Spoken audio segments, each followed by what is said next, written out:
Хаосот на блокираниот систем на Фондот за здравствено осигурување од ден во ден им создава се поголеми главоболки на вработените во здравството, а згора на се им го загорчува животот и на пациентите, матичните лекари и болниците, зашто сите заедно се оставени на цедило. Во меѓувреме расте револтот кај вработените во јавното здравство кои не ја добиле платата за јануари.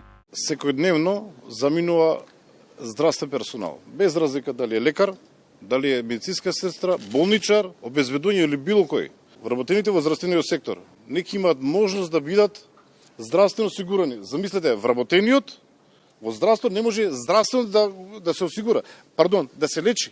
Ке треба да се плати приватно.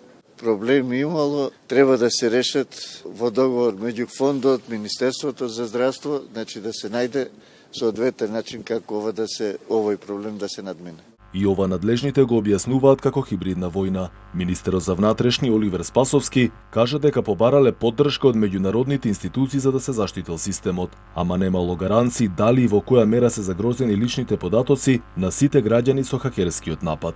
Тоа е дел од таа хибридна војна, како што сите ние не само ја комуницираме, туку представува реалност која што се случува не само во државата, туку и пошироко. Целиот тој систем, институциите кои што се поврзани, безбедносните служби пред се, сите во полн капацитет работиме пред се да го сочуваме мирот и стабилноста и спокојот на граѓаните.